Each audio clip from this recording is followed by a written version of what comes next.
Hello and welcome to the EDHRECast. It's me, Matt Morgan, with my good buddy, my partner, my co-host.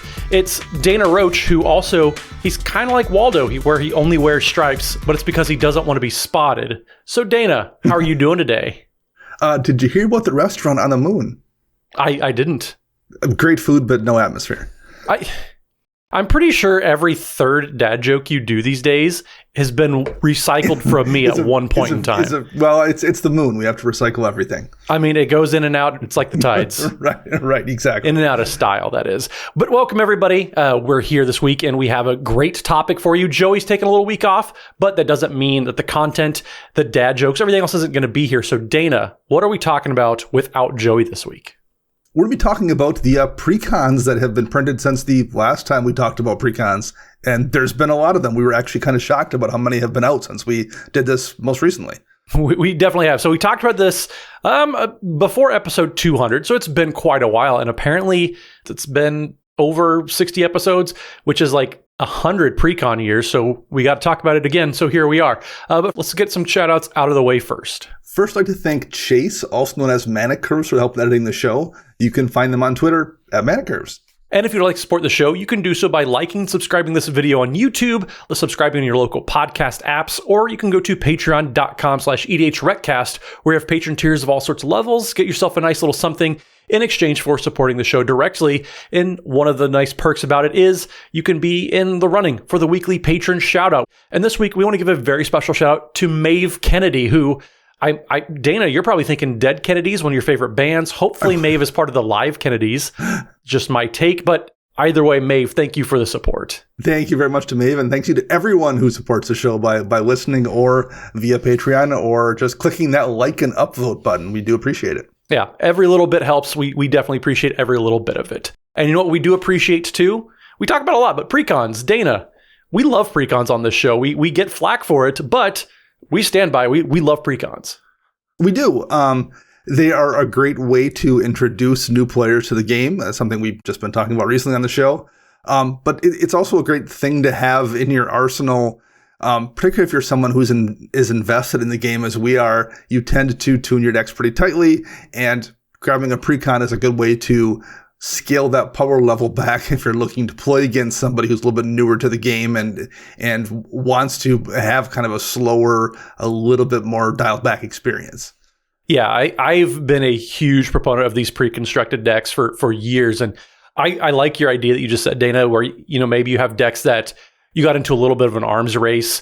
They're a nice way to kind of reset the power levels. You can get everybody back on the same page. One of my favorite things that I've actually ever done with Magic was I did a Precon League with a couple buddies where we all bought the same Precon, and then after every game we got to change one or two cards, and our decks evolved that way. That way the decks themselves were evolving at the same time and same rate. So nobody got ahead. Nobody just went out and just bought a whole new deck. But they all kind of got to go along together. It was a ton of fun. And Precons ever since then have just gotten so much better too. They've gotten better, and just the ecosystem in general regarding how many we see has changed. Like for a lot of years there, it was the Commander season basically where you would get that one burst of 4 or 5 Precon decks. And that was it for the year. Like, right, you had the Commander release, and that was all we really saw the product for.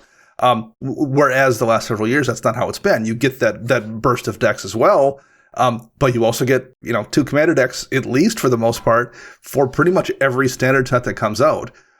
So there's just a preponderance of options here. If you're looking for Precon decks, you can grab something new basically every time a set comes out, which is once a month-ish. I mean, it feels that way. It does. So there's a ton of options. Yeah, that's probably one of my favorite developments about pre-constructed decks, beyond just the quality of them. If you looked at the typical deck now compared to 2013, for example, night and day difference. But my favorite outside of the deck change about it has just been how often we get them. Because I remember back with Kaladesh, for example, there was a really cool mechanic called Energy where you got to accumulate resources and it was just a different resource to manage, really. And there wasn't any legend that cared about energy. So you had this really cool mechanic that didn't have a commander so you could build it as a commander deck. I don't think that would happen these days. Having a couple commander decks pre-constructed for folks right out of the box, I love it, especially when they're tied to the mechanics of the set. That way, you can build a deck around this really fun mechanic that you just got introduced to. It's such a great change, and I'm looking forward to developing that further. Yeah, it lets them build around the mechanic in a way that is also safe and doesn't really risk them kind of polluting standard with something that's too powerful as well. Every reprint vehicle we have is good. Like any chance they have to throw a few reprints out there is good for the average Magic player as well. So it's just all upside. They used to print various different things. There were some Planeswalker decks that had some fairly bad versions of Planeswalkers that were standard legal. There were ones that had some legend face cards but weren't commander decks that they had printed for a while. And I mean, those were never interesting, particularly to me, and I never knew many folks that bought them. Whereas as they've switched that product to become commander decks, a lot of people I know buy those now. So like these are something that's in demand versus something that kind of just fill space on a shelf. Yeah, I would wager that these pre-constructed decks they've started doing they're the best selling product probably just standalone outside of regular booster packs. But sure. I love what they've started to do. I like the development of the pre-constructed decks, and I guess we probably should start talking about the actual decks and the actual sets since the last time we had an episode devoted to pre-constructed decks. So Dana, the last set that came out after Kamigawa Neon Dynasty, that had a couple good ones. What did you think about those? Yeah, so we started off right away with Kotori, Pilot Prodigy. That deck was built around doing vehicle things. And Chishiro, the Shattered Blade, which was kind of a modified deck. So it was a deck that cared about creatures that had either aura or equipment on them, or I think +1 counters as well. So if you had one of those kind of batched effects going on, the deck cared about that. In particularly vehicles are something that's very popular. I don't know if anyone was really asking for like a necessarily a batch version of a Gruul deck that cared about modified, but clearly somebody was, because that looking at those decks, that Chishiro deck is the most popular one. There's just under 4,000 of those lists out there, compared to Kotori is about 1,700. So more than twice as many people out there have built that Chishiro deck versus the Kotori, which was a little bit surprising to me. Well, so you say Kotori, but then also I know Shorakai Genesis Engine wasn't the face card of that blue-white vehicle deck.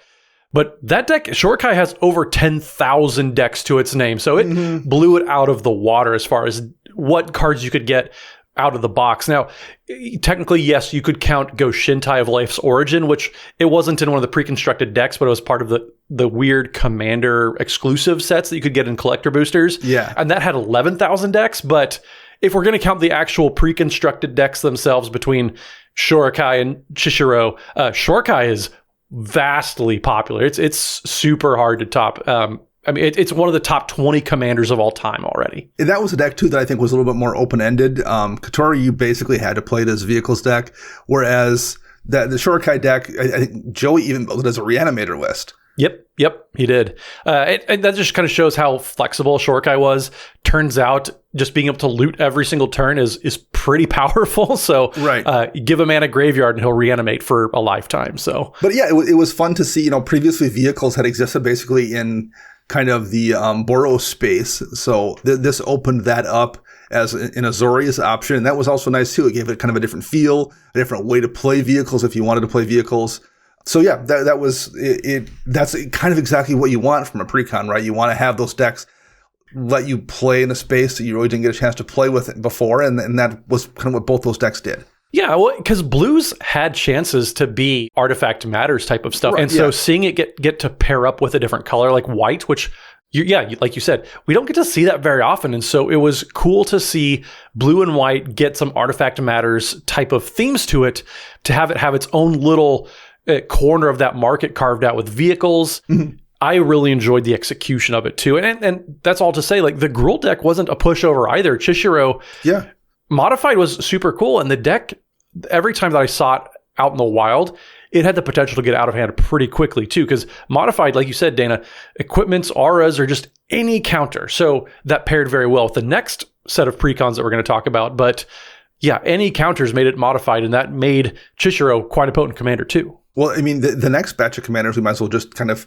jump into talking about those, because that was also the set where we went from just getting the two decks that came with a standard set to also kind of the official commander release of the year. So we got 5 decks this time.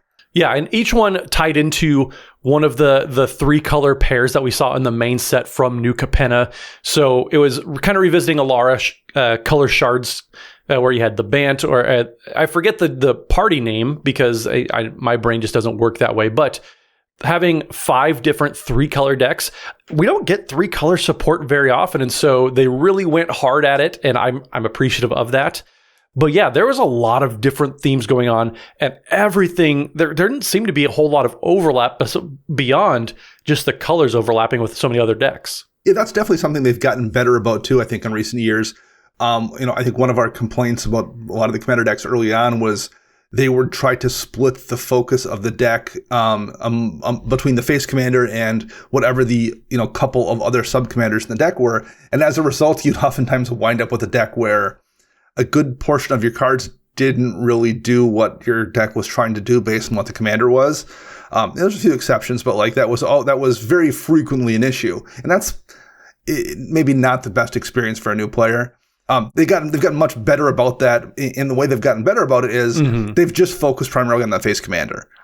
There are some exceptions, if we go back to the Neon Dynasty one where Kotori and Shorokai care about vehicles, there's just a lot of overlap there. So they do have some of that, but for the most part, they've just been leaning into whatever that face commander does. And I think that's kind of been the recipe for success. That's made a lot of these decks way smoother and way easier to play. Yeah, they've dialed in and they just started caring about just the one, or just the backup commander maybe has more things to do with the face commander, because they used to try to have things going in very different ways, but they've kind of unified it a lot lately. And I do appreciate that. So you can just, if you don't like the way the one commander feels, you have another option. You don't have to change anything about the deck. It's still set to go. So for example, you had Henzi Toolbox Tori and you had the Beamtown Bullies, the Jund color, so the red, the black, and the green. They both kind of did roughly the same thing. You want to get creatures in the graveyard. They're both finding very easy ways to get creatures in the graveyard. And so, yeah, they both had ways to tie into that. And Henzi Toolbox Tori, that's one of the most popular commanders. It's a top 100 commander of all time with over 6,500 decks. So not only did they have a very tied together theme, but they were popular too. And it was a theme like they built that Jund, big creature deck and cares about big creatures, which is a Jund thing. So like not only does this give you a specific way in those colors to maybe come at it from a new angle, but a lot of the existing cards out there already kind of work very nicely with what you're trying to do. And they've been good about that too. We talked about how you didn't really get a chance maybe in the past to build Azori's vehicles with that Kotori deck, but blue and white have always been artifact stuff. So there's just cards that like accidentally from the past have worked very nicely with that Kotori deck. Same thing very much happens here, where like a lot of cards that maybe, definitely weren't built with this deck in mind, but they work nicely with it because that's what Jund already does. It's kind of a logical way to play that deck. And that is something that happened with almost all of these. Yeah, all of them were fine. My only complaint about this batch of pre-constructed decks is, having played them a few times, the games just felt like a slog. I am a huge fan of pre-constructed decks, but the new Capenna set, it just did nothing for me. These pre-constructed decks, I hate to say I didn't really enjoy it because I still got to play Magic, but the decks themselves, playing against each other too, nobody felt like they could pull away. Everything kind of felt like everybody's going to have some sort of an answer for everything. And so that, to me, I didn't love this set. And also, I don't build a lot of 3-color either. So maybe just the appeal there was lost on me. Whereas sure, we have the numbers to prove there's 2 top 100 commanders between Henzi Tori and Angelo the Painter, which was the Grixis face commander there. And then Tivit, Seller of Secrets, was the Esper colors. And that one is just outside the top 100. It's 101 of all commanders. So yeah, it's not that they weren't popular. Just I know personally for me, this set was the miss. But if there's one set that was a miss out of all the other sets we're going to talk about, I think that's just fine to have one set that didn't do great. Yeah, and I would agree with you actually completely. This is the miss to me. And I think, to be clear, though, I don't think it's a miss as a whole. I think it's a miss to me. That's different than like not being effective. Right. I don't love 3-color decks either. I think as a result of playing a 3-color deck, as a precon that tend to come with a weaker mana base, that naturally kind of slows things up anyway. So you spend a lot of time playing a lot of tapped lands and makes for not the most exciting gameplay in the world. But because you are in 3 colors, you do have access to a ton of removal. So like you said, people do have answers, but you don't rebuild as fast. So like there's a lot of people that, at least when I played these decks, that was my experience as well. The decks played kind of slowly. People had a ton of answers and they couldn't recover from those answers the way you can in a normal Commander game. So a lot of factors came in.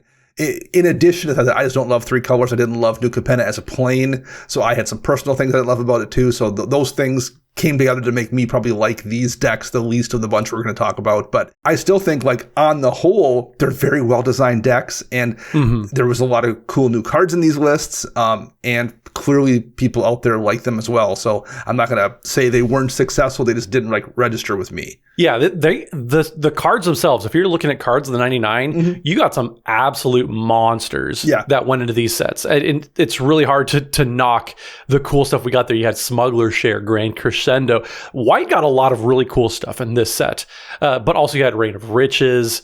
We're all looking at cards that are in at least 13,000 decks, and that's a lot of density there too. It's just so yes. If maybe the commanders were a little fiddly in the execution, but if you look at cards of the 99, you got some just absolute bangers of cards there. Well, the next set that we're looking at here will be the Commander Legends Battle for Baldur's Gate decks, and there was 4 of those this time as well. So they went deep here. It wasn't just the 2 from a typical standard set. Now for me, I actually wound up kind of overlooking a lot of these just because I liked Baldur's Gate so much as a set that, and there was so many legends in it too, just by virtue of how the set was made, that it made it easy to not kind of pay attention to the commander decks because there was just so much stuff happening at the same time. Yeah. So Battle for Baldur's Gate, I mean, we've been huge on this set from day one, effectively. It's the best set or it's the worst set, depending on who you ask. We're definitely in the best set category. And you're right. Yeah.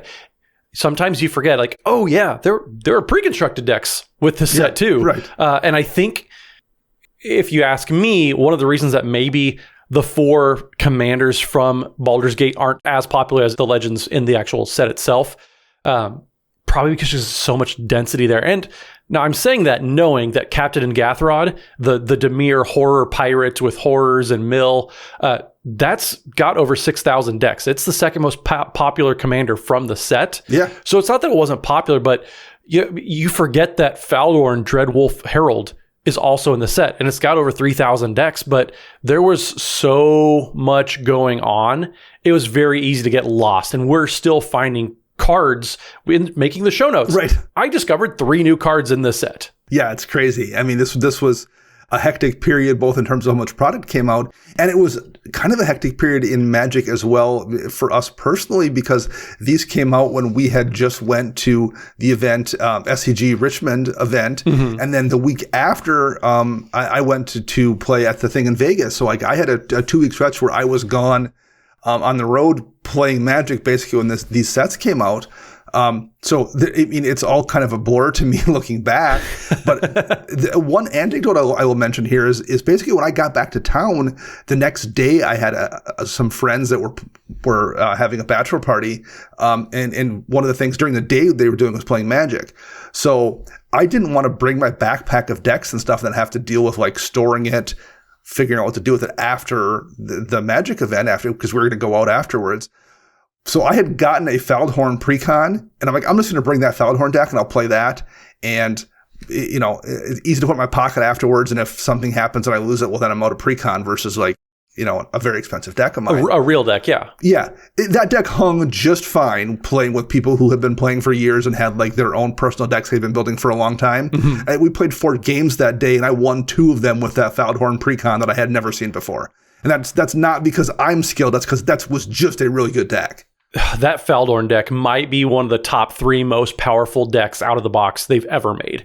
It's absolutely bonkers. I watched it, so I got to play against Alex from Spike Feeders at the event in Salt Lake City when we went to the Magic Summit, and we got to play these decks against each other. And holy cow, that was such a wild ride watching the things that deck does as you just take it out of the wrapper. Yeah. It's so silly. It's super explosive.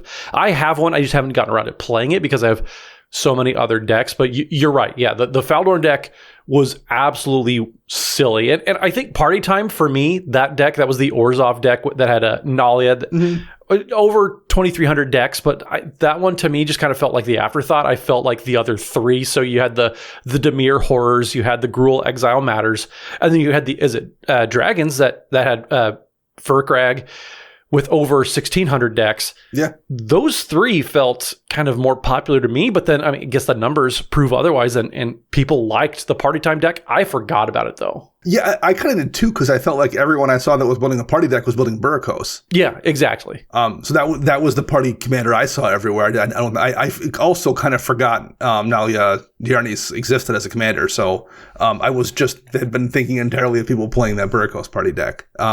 So yeah, I mean, an embarrassment of riches though, like just so many really good cards. Like 5 or 6 years ago, all three of these commanders would have blown people away to see these as precon commanders. And we just get so many things today that it's just easy to forget these amazing commanders atop of precon decks. Because we're just so used to great cards like this nowadays. Well, yeah, but also, like you said, there's 69 actual legendary creatures in the set. Nice. Plus, a very nice number. But there's over 100 combinations of backgrounds that you can have in the command zone too. Yeah. There's just so much going on. That's pushing 800 actual things that can be in your command zone from this one set alone. That's so much going on. And yeah, embarrassment of riches. It's just crazy how much is going on there. Yeah. So I mean, I guess there's a few more of these sets we can talk about, but if you are ready, Matt, and prepared, we could go into challenge of stats if you want. Do you think it would fit now? Do you think Joey would be ready if he were here? I mean, yeah. I mean, you know how he is. We have to always take him by the hand and walk him into challenge of stats. I know. Since it's just us, we can kind of do it a little more naturally. Yeah, I guess you and I do have a better feeling for where challenge of stats should go in an episode. Absolutely. So yeah, I guess now would work. Yeah, let's do that. So yeah, let's get into challenge of stats. EDHREC has a lot of stats on the website. Sometimes we don't agree. So here we're going to talk about why some stats are wrong or maybe right. My challenge this week was brought to us by patron supporter Rutabaga. And the challenge this week is for an overplay card, and he also has a replacement suggestion, and that's in Grenzo Dungeon Warden decks. Grenzo wants to cheat creatures from the bottom of your library into play, and as a creature-based strategy, it tends to want a haste enabler or two, and players tend to gravitate towards Anger, the card. It's in 34% of decks for a total of 913 of those Grenzo decks. The problem is if you hit Anger off of Grenzo's ability, it cheats it into play rather than into your graveyard, so it doesn't actually give your stuff haste there. Since Grenzo's base power is 2, as is Anger's, you need a sack outlet to actually get Anger into the graveyard to give your stuff haste, which is just a few more hoops to jump through than is ideal. A more reliable haste enabler for Grenzo is Tuk Tuk Rubble Fort, a common wall from Zendikar Rising. It's a 0/3 stat line that gives your creatures haste, and it's currently the only other creature that gives that effect, doesn't have a downside, and Grenzo can cheat that into play because of that base power. It's currently only in 109 Grenzo decks, and Rutabaga thinks the Tuk Tuk Rubble Fort number should be higher and closer to what Anger already has, considering it probably works better in that deck. Yeah, everybody tends to default to Anger as a haste enabler for red, but there's a whole world of those in red. So yeah, give something else a shot here. Well, and with that, I'm going to get into my challenge stats this week, and I'm going to talk about a pre-constructed commander because, we're talking about that for the episode. So I'm going to talk about one of the new commanders, which is going to be Nayali Sons of Vanguard. So that is the new Boros. It's tokens, really. So it's attacking tokens you control have double strike, and whenever one or more tokens you control attack a player, exile the top card of your library. During any turn you attacked with a token, you may play that card. So the card that I see in here that I'm not super sold on is going to be Siege Gang Commander. Now I know Siege Gang is a wildly powerful card. It's great in any token strategy, but here I'm going to get a little specific on where I think it should be showing up. So Siege Gang Commander is 3 red for a 2/2 goblin that says when Siege Gang Commander enters the battlefield, you create 3 1/1 red goblin creature tokens, and you can pay 1 in a red and sacrifice a goblin, and Siege Gang deals 2 damage to any target. So with that, I'm not saying Siege Gang Commander is not a fantastic card, because it is, but if you're looking to ever really activate that ability, you only have 3 goblins that come into play short of token doublers. There aren't really in the typical deck enough other goblin makers to make Siege Gang Commander, in my mind, worth the slot. You have other fantastic and powerful token creation outlets that Siege Gang Commander, if that's your only goblin card in the deck, you probably don't want to include it. But if you're playing other stuff like Krenko's 10th Street Kingpin or anything else that's going to make goblins in mass, then sure, you have some great options like Legion Warboss. There's a whole format full of goblin token makers. So if you're going to include Siege Gang Commander, which people are putting into the deck. It didn't come in the pre-constructed deck, and it's showing up in 43% of the decks for Nayali so far. I would say you want at least 5 other goblin makers in the deck if you're going to include Siege Gang Commander.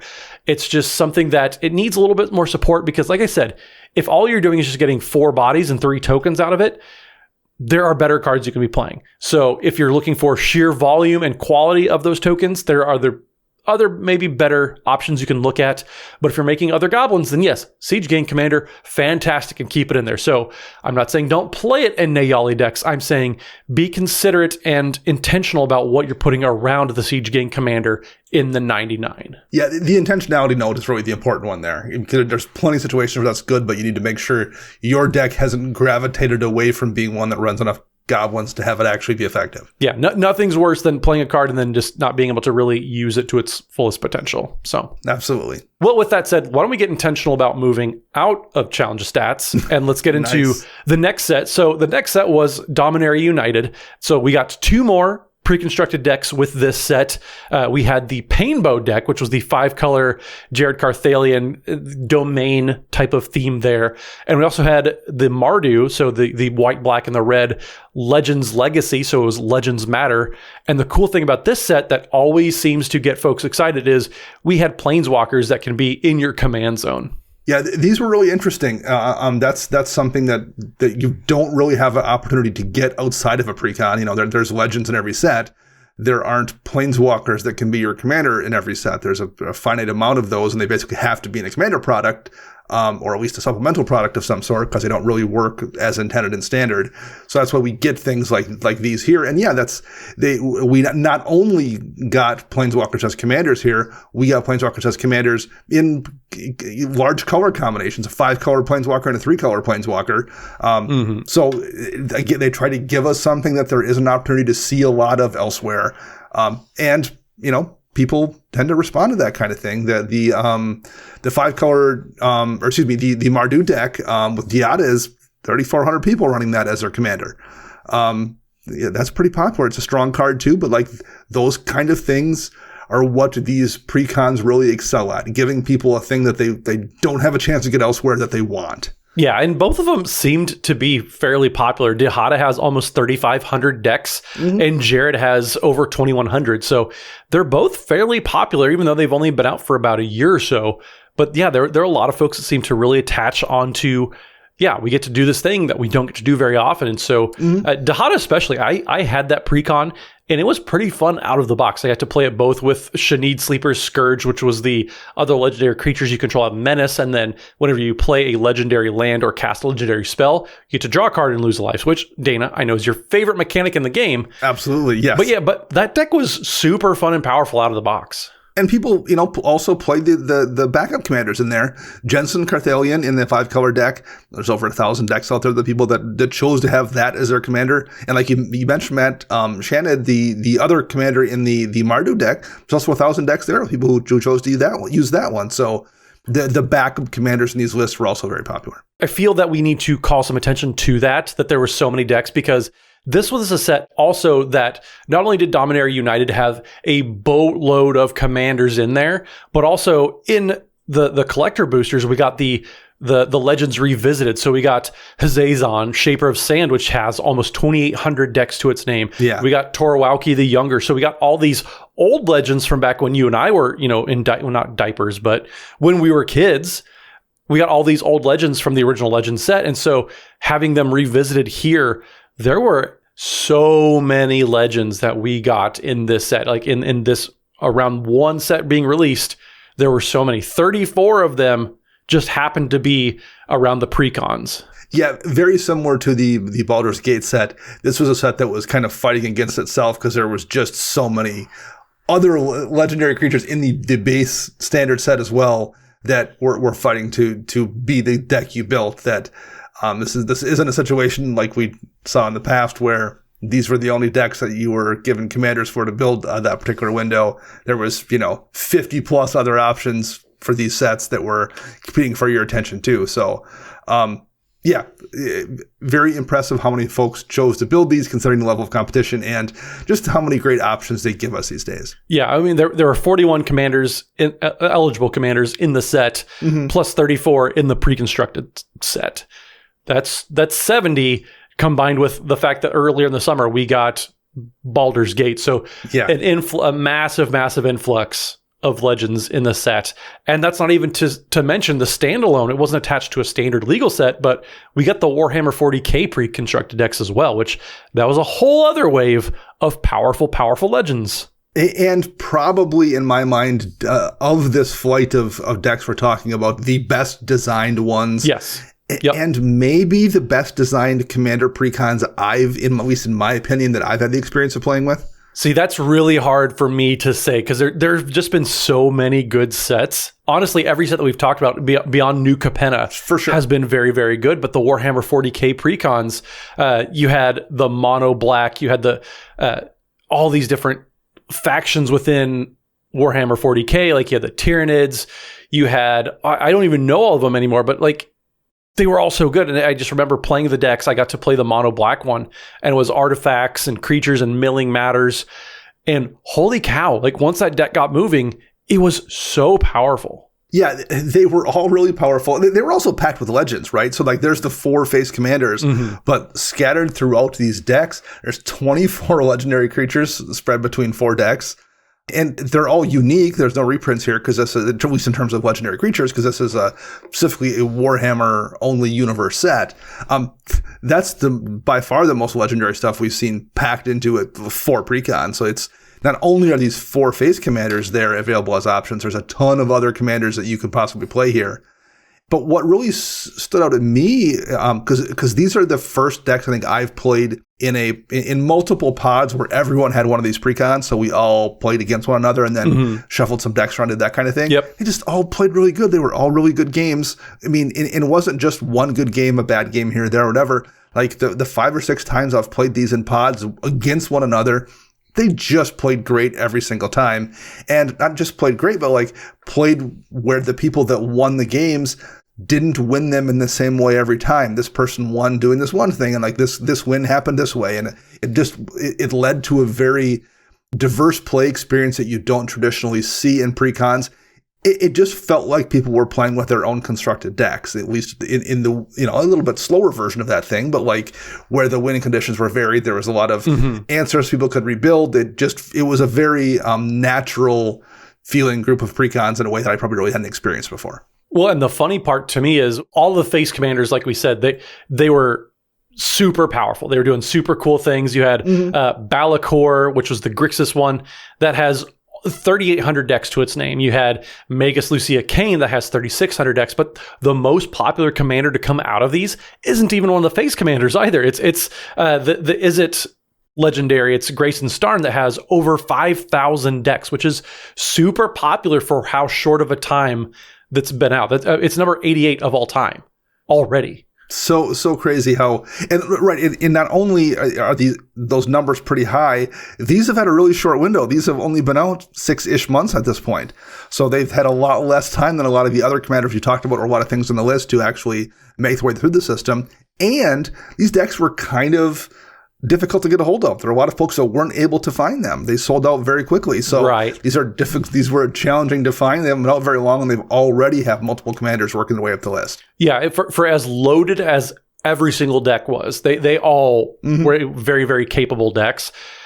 As powerful as they were, that's also how hard they were to get. Yes. I know the distribution behind that. I don't know. I don't follow all the drama, but I know I saw a lot of folks saying, man, my LGS sold out of them, which is a good and a bad thing. Sure. Good because obviously they're popular, people are buying them, but also, man, I just wish more people were able to get their hands on them, because if they were, just imagine the amounts of decks that some of these commanders would have to their name. That's the part to me that just kind of blows my mind. And they were also decks that had some really solid reprints. Like we had, getting a Darkness reprint was really nice, let alone especially one that had kind of the Warhammer flavor. Things like that was just really cool to see. Different versions of Arcane Signet for depending on what the deck you're looking at. Yeah, that was the cool part to me, was how they made the art and the frame to match kind of what each different group was doing, what factions were doing. So the Farseek and the Rampant Growth, I know, were two of the really, really cool arts there. But yeah, I loved this set. I loved playing the decks against each other. It was a super fun time. I kind of did the same thing that you did. It was a buddy's birthday, so I happened to have all four of them. So I said, all right, everybody just grab a deck. Let's go. And that's what we did. And they were fantastic. We played probably 5 games throughout the weekend against each other. And every single game was super fun. And I wasn't even a Warhammer guy. Like, I don't know anything about the lore. No, I wasn't either. Yeah. But I guess it didn't bring me into doing Warhammer stuff, but it got me reading about the Warhammer lore. And it was definitely just an interesting thing to do.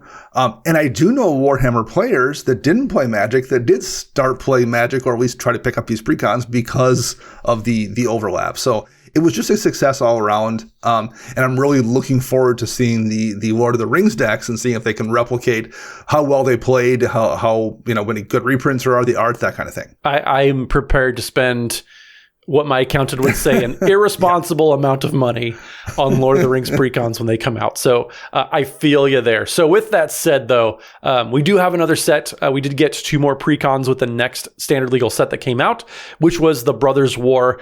We had the brothers themselves. We had Urza, Chief Artificer, and Mishra, Eminent One. Both of those happened to be accompanying the main set. And I really liked these. These came out right around the time that we were at Salt Lake City for the Magic Summit. Yep.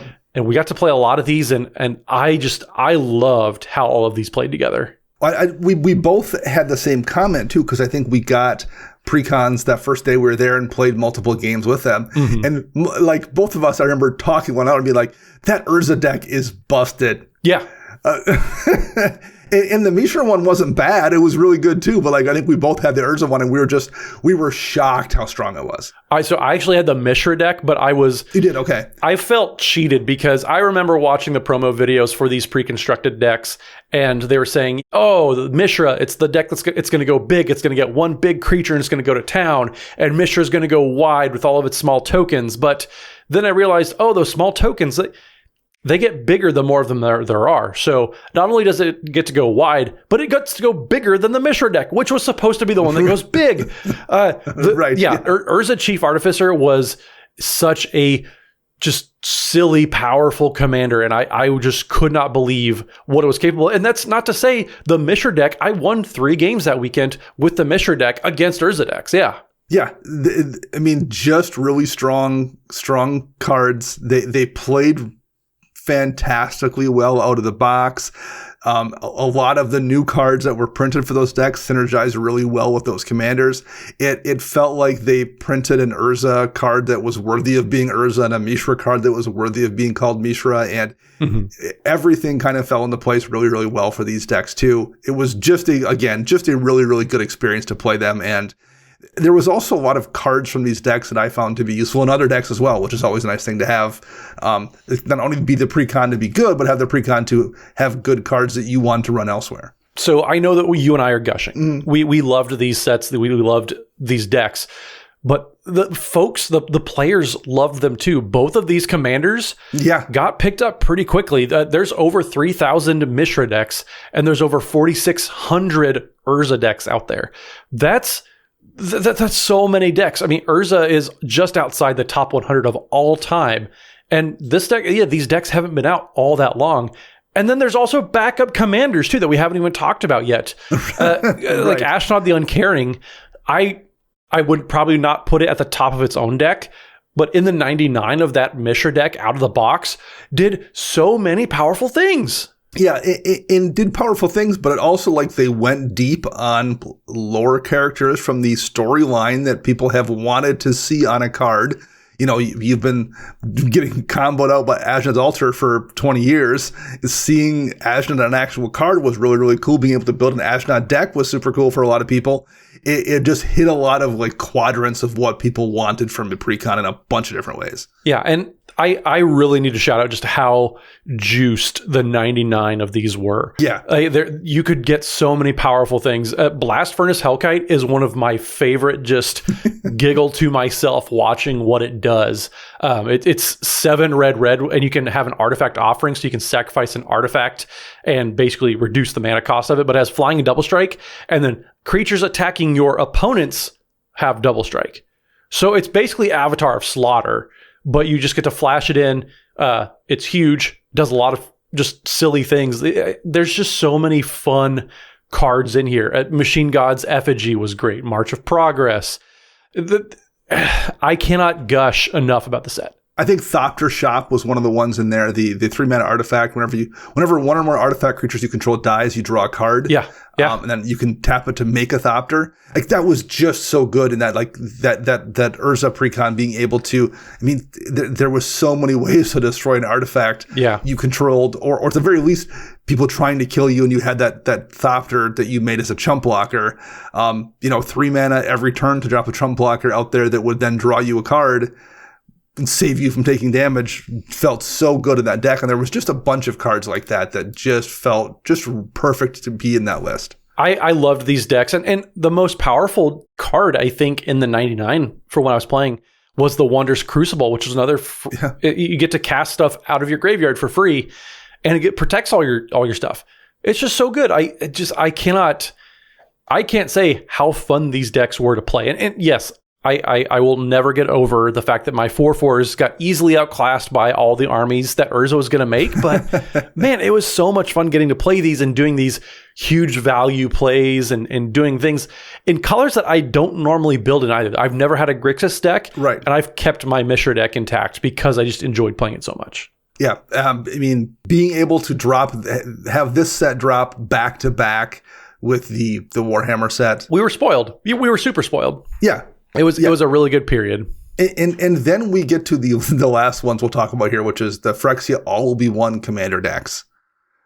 And again, at least one of the two decks very much seemed to be a hit with everyone. And that's the Abzan Infect deck.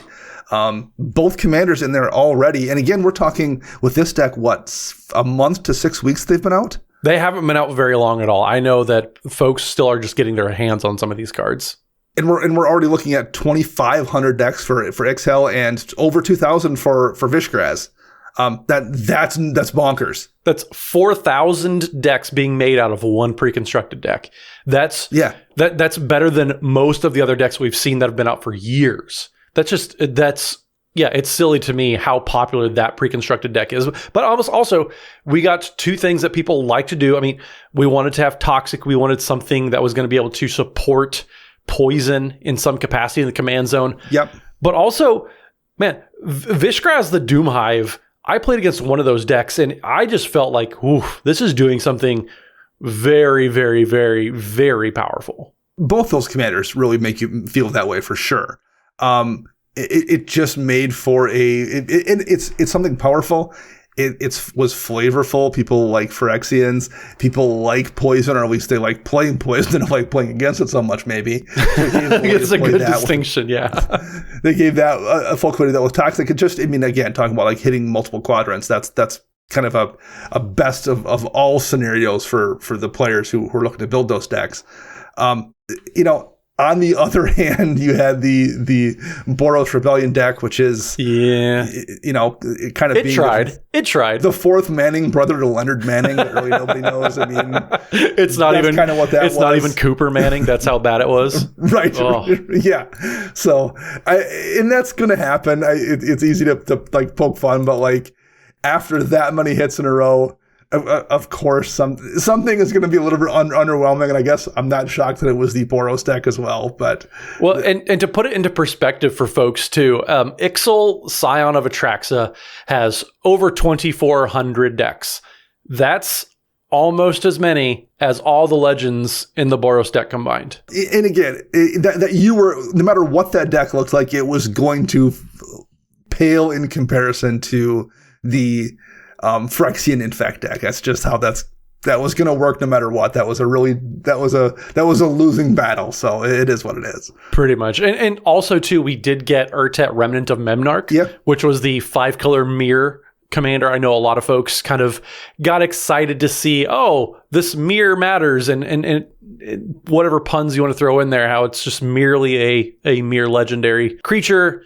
That also has topped both of the charts, actually. So almost 3,800 decks for Urtet Remnant of Memnarch, that is also quite a few. Yeah, the corner's just been turned. Like I guess we're very clearly in a new age of precon design that probably isn't going to be ending anytime soon. But like the difference between the last cluster of decks we talked about when it's before and this group it feels to me like a night and day change. Things have just moved on to another level, and I'm assuming they're going to stay here. WotC has very clearly figured out how to do this correctly in a way that resonates with players and feels good. And I'm looking forward to seeing more of this kind of era of design moving forward with these precons, because they've got it. Yeah, they've just been super great, absolutely fantastic. I love the direction that they've been able to take them in. Mm-hmm. I can't say enough about how much they add to the format, not just for established players, but new players, like you said at the beginning of the show. They're just fantastic. So I guess my question for you then, Dana, you said Warhammer 40K might be your favorite. Would you say, of all the precons that we've talked about today, if you had to pick one round of pre-constructed decks that is your favorite, what would it be? It would be those Warhammer decks. And particularly if it was a situation where someone's like, hey, let's get together and play something this weekend. We're going to be getting a bunch of friends together and drinking beers and playing EDH. What decks you want to play for precons? It would be those, full stop. I think they play great together. They're different experiences. You can play one deck, swap to the next one, not feel like you've kind of dropped off. They just all feel like they played really well together. They were different. They played different enough from one another. Just exactly what I want for that kind of weekend. Nice. How about you? What are your picks? I'm going to give the edge to the Brothers War decks only because they came in old border, and to me, as a paper boomer, I absolutely love old border stuff. I know that one of the criticisms, I know Joey put it in the notes, so I guess since he's not here to say it for himself, it was absolutely a pain to differentiate between what was what. Looking at the cards, counting your artifacts when they had the exact same border as your lands. Yes. It was frustrating. I will agree on that point, but I changed out the basics anyways. I mixed them up, so it eased that pain a little bit, but oh my gosh, I loved them. It's getting to play with them. I've turned my Mishra deck into old border matters, so I have only old bordered cards in there.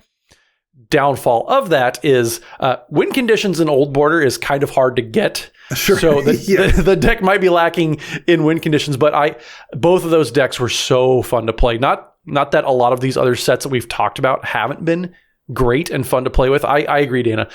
Getting the Warhammer 40K decks together and just jamming them, maybe changing like 5 or 6 cards, it's all you need, really. But even just straight out of the box, that environment that they created, just those 4 decks meant to be played against each other. Mm-hmm. Everything was fair. Everything was fun. And nobody felt like they were doing anything way head and shoulders more powerful than any other deck, or at least something that one of the other decks couldn't take care of. Yeah, that is the thing we want is to feel like it made for a really good game experience for veterans and for new players, which is not an easy thing to do, and it seemed they pretty much nailed it. I would say, if we're going to offer a minor criticism, I would like to see as many good reprints popping up in every deck as maybe we got in the Warhammer decks.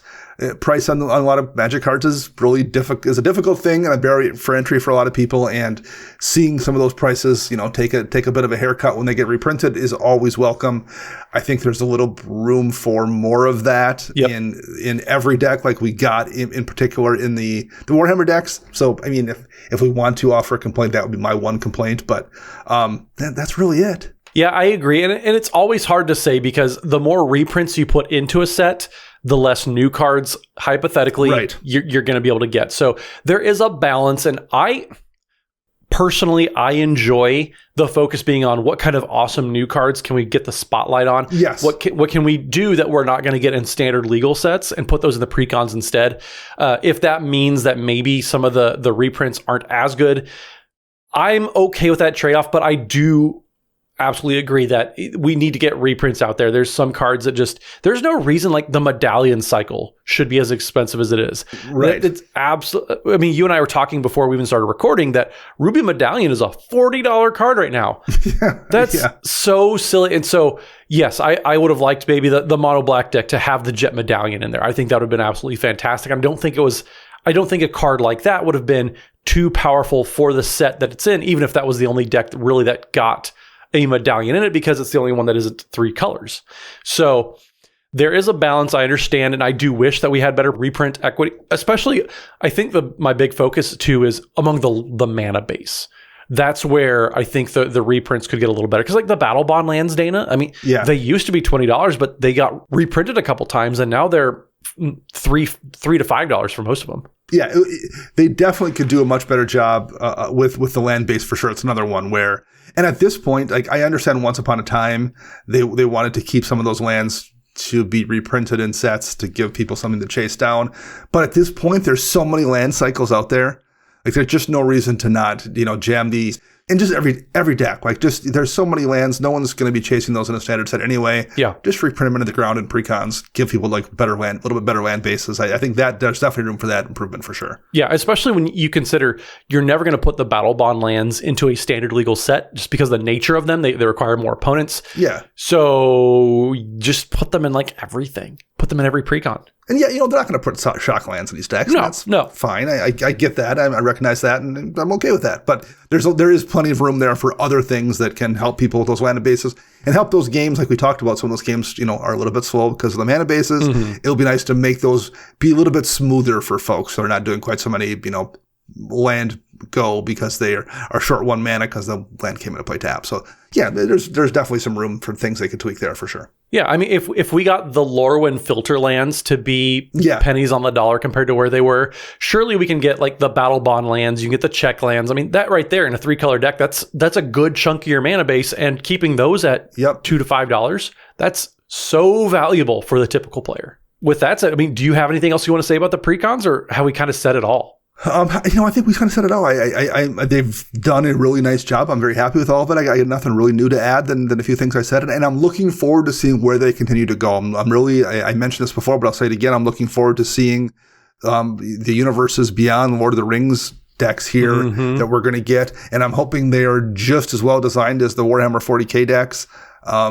So I am anticipating another year of fantastic precons. Don't plant that seed of negativity that maybe they aren't in the back of my head, because I will be I will be inconsolable if that happens. But I guess since we did just go over the definitive guide of precons of the past couple of years, why don't we wrap it up then? So Dana, on that note, where can everybody find you on the internet? You can find me on the Twitter birds at Dana Roach. I'm writing articles for EDHREC and Commander's Herald, and you can find all of us together at patreon.com/EDHRECast. And I'm Matt Morgan. You can find me online on Twitter at Mathimus55. That's MATHIMUS55. And don't forget, Wednesday evenings we are streaming over at twitch.tv/EDHRECast, where we have guests on every single week. Make sure you tune in for all of that. Special thanks also go out to all of our editing staff. Thank you to Chase. Thank you to our listeners. Thank you to everyone out there in Listenerland. Let us know in the comments what your favorite precons are. Was there a certain set that you liked the most? Was there cards that we got introduced to in the precons? Let us know in the comments. We definitely appreciate all of that as well. And yeah, with that, everybody have a good one. And don't forget to EDH wreck your deck before you wreck your deck.